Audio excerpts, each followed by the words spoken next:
I'm going to treat you to a much better quality then and now than some of the ones I do. It's not from a newspaper, it's a proper photo taken here circa 1900 apparently. You know, it's the Bella Vista, etc. Those buildings right down the end of the prom are still there, but the pier looks a little bit different, as does the shelter. Here we go.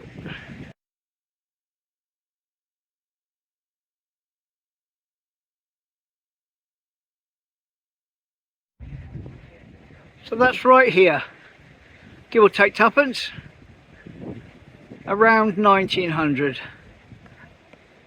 Lovely, isn't it? Lovely.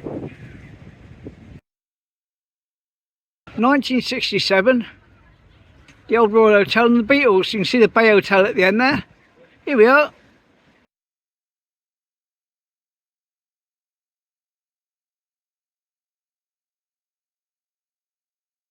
And I put a link to an article about it so you can read it in the description.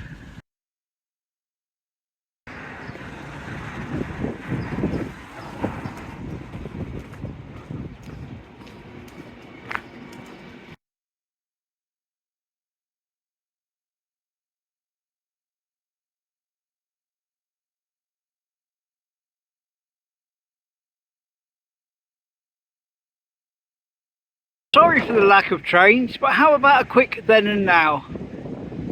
Let's go back to 1922, roughly here, where you'll notice the stones by the tunnel are still there. The parson and the clock still has his head back then, and although it's not very clear, the bridge part where you walk down at the bottom of Smuggler's Lane and come underneath the railway has just an opening. It's yet to have the barriers put up, or the columns put up. Anyway, 1922, here we go.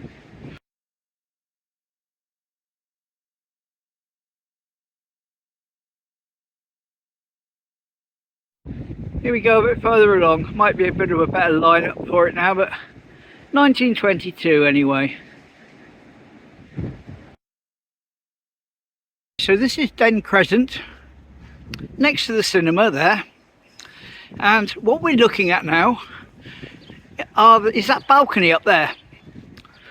Either one, doesn't really matter. And we're going to go back in time to take a shot from up there to across over there to the bowling green.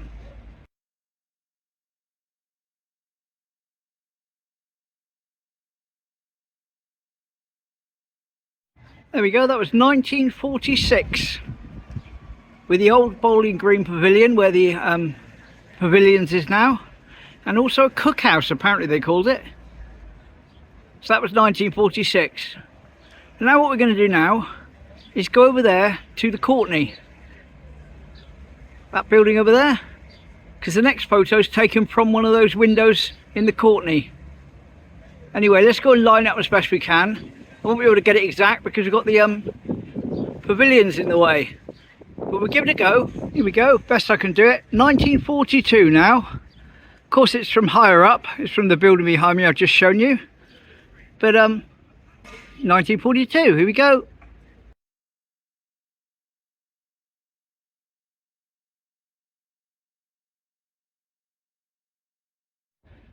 And you can see the lighthouse in the distance, which you can still see now, and you can see the nest in that picture because of course that building wasn't there. So anyway, that was a bowling green.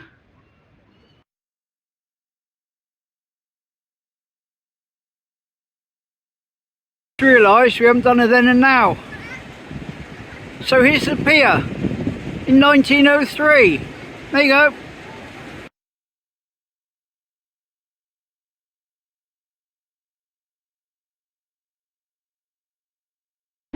Certainly looks a bit different, doesn't it? 1903. 120 years ago. Blimey. This one up exactly because I'd need to be stood in the middle of the kiddies skate park, but we all know there used to be some whalebones at the other end of Teignmouth. Did you know there used to be a pile of them up here by the lighthouse? No? Here you go.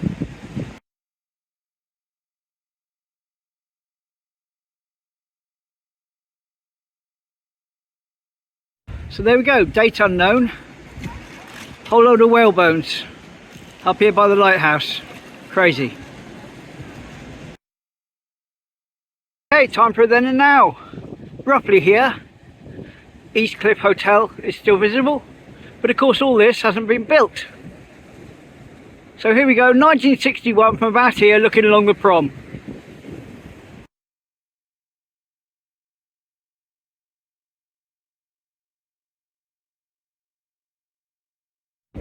Now in the next few days I'm going to show you an artist's sketch of this area before it was done like it is now, what they were planning to do with it. But that'll be in a couple of days, but that's what it looked like then. Anyway, there we go.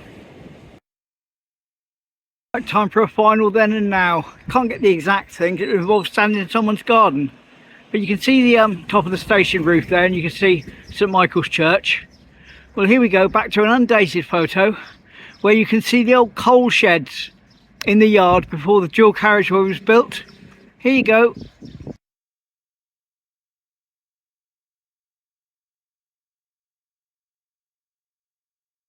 Well, now we're going to have a look at the in-between times.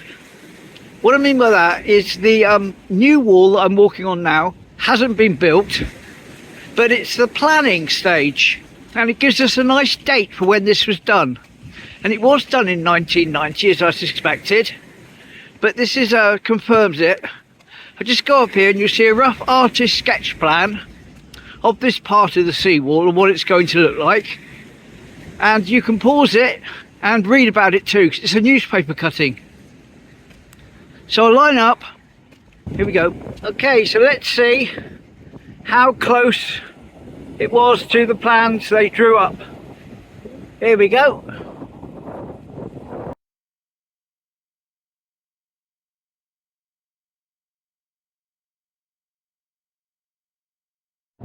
Well, there we are, not far off to be fair, not that far off. Right, off along the seafront, then cut into the Doctors.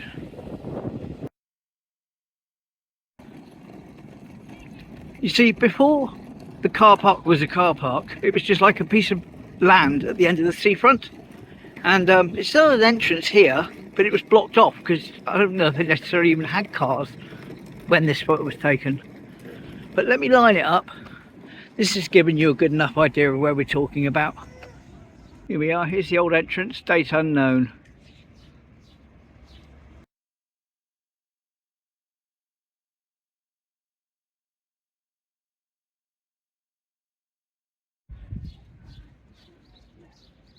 Looks a bit different back then, doesn't it?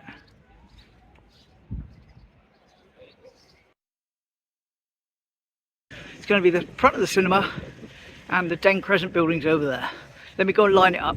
Here we go, exact date unknown, but there's no sign of cars and it appears to be a load of horse manure in the road there.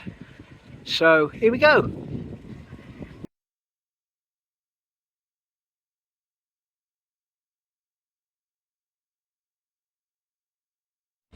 I had to wait for a lot of traffic to go by then. No traffic back when that photo was taken, eh?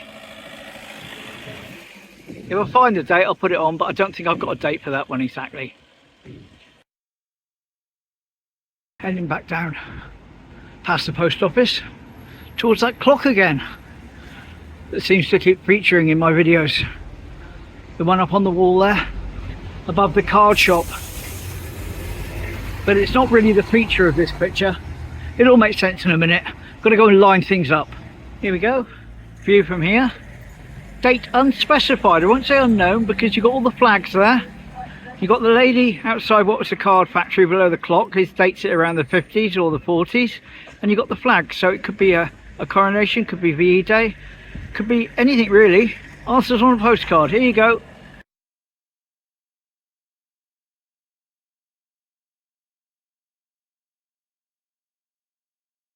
And that's what it looked like. Certainly different, but that's it. Anyway, how about a then and now? Haven't done one of those yet. Now my then and nows, it's very nice when they're from the 19th century or something and everything's completely different, but it's also about how things have changed or haven't changed. So we're going to look at the back of the Jolly Sailor here. Now it's not going to change radically or anything in this picture. In fact, it's only a few years ago. But what we're going to see is when it was a different colour. So here we go.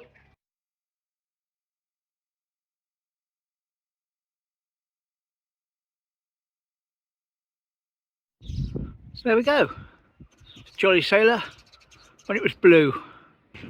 It's what was on this corner here back in the day. Well, back in my lifetime anyway, I can remember it. So, there used to be a building here. Anyone remember what it was in Brunswick Street? No? Well, wait, not much longer and I shall remind you. 2 secs.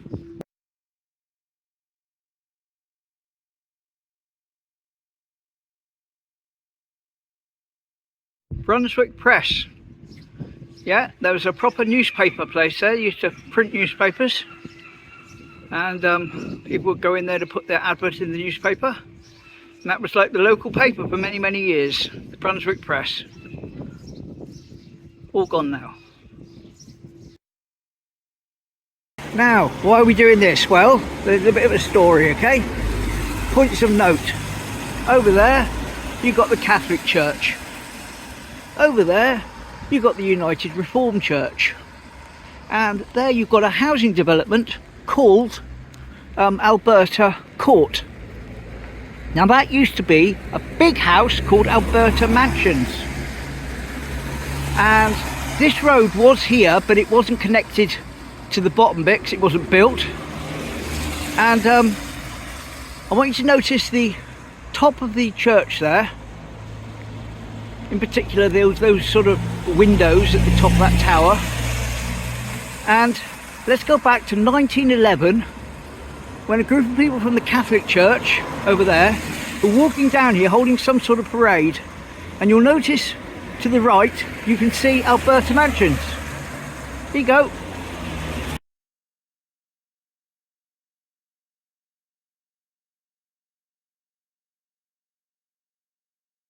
Anyway, Alberta Mansions was here for a long time. It's here in my lifetime. And it was basically right here on this side with a big garden at the bottom, or behind it. And of course that all got demolished. Used to be a concrete down there. All got the Alberta Court in memory of the name. And all got demolished, and then they built this sort of sheltered housing in its place. Obviously I can't go wandering around in someone's sheltered housing and that and trying to climb on roofs and go through people's property, but if I was further down that way and I was looking back up at it in this direction with the houses in the background over there, Glendower Road behind me, it might have looked something like this.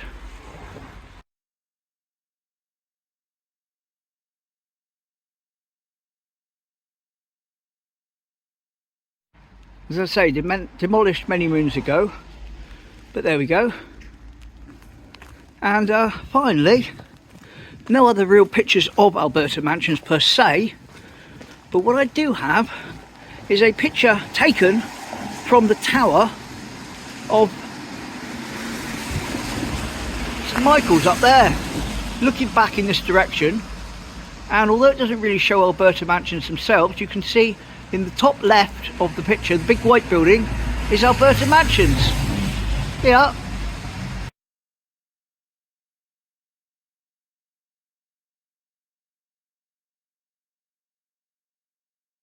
So that's our history for the day. Straight into it. Not even an introduction. Really? Not even a complaint about my teeth.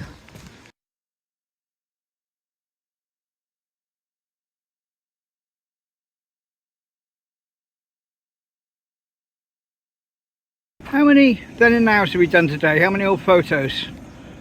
3 at my reckoning, I think. Let's make it an even 4, shall we? Here we go, just here, date unknown.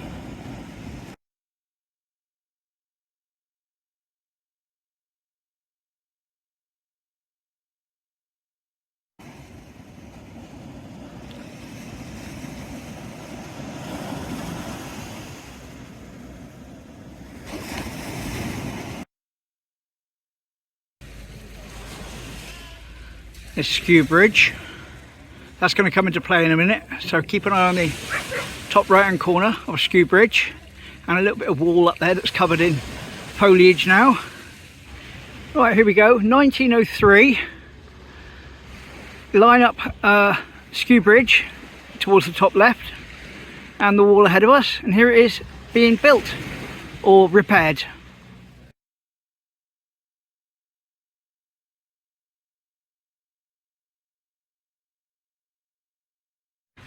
And there we go. Obviously before the chalets were there and everything, and the what do you call it, the pillboxes that were built in the wall. But that bit of wall there, that was it being built. Lovely. So I'm just going to do a very basic one of the den flower beds from over there. We're going to line it up. Here we go. No exact date, but there's this bit of wall here and view, and even possibly the same trees. Here we go.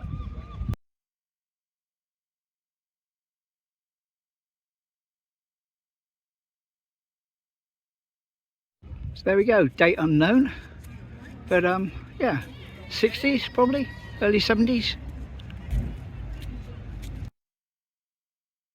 Okay, now down here there's been some debate between myself and a friend in Canada, back and forth, about what was the Whispering Bells tea rooms. Couldn't find any references to it after the original reference I found with the photo, and then I couldn't find that again.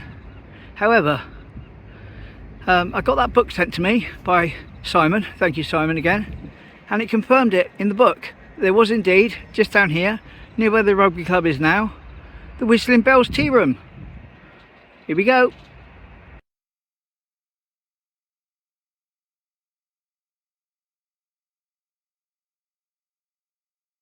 There's a strong possibility it was actually located further over there, where the bar is for the rugby club there. Give the trees in the background a nod to the original photo. But yes, it was definitely there, somewhere around here anyway, and it used to get all its traffic from, or all its business from people coming across the bridge, people heading through the main road from Newton through to Dawlish, or from Dawlish through to Newton. The Whistling Bells tea rooms.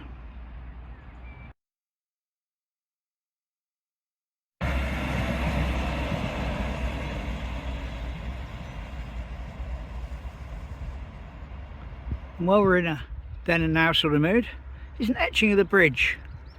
Similar angle, but I'd really want to be up where those trees are to take this, but I can't because it's full of trees, so you won't see the bridge. Anyway, here you go. You see the toll house still there.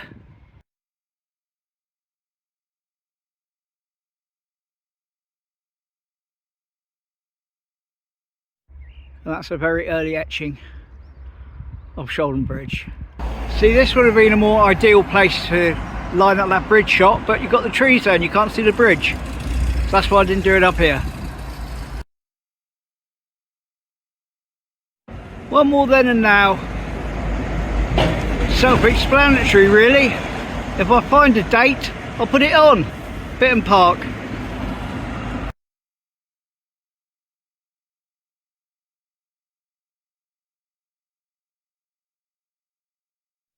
There we go, Bitton Park in days gone by. Bit less traffic then, I think. Just a little.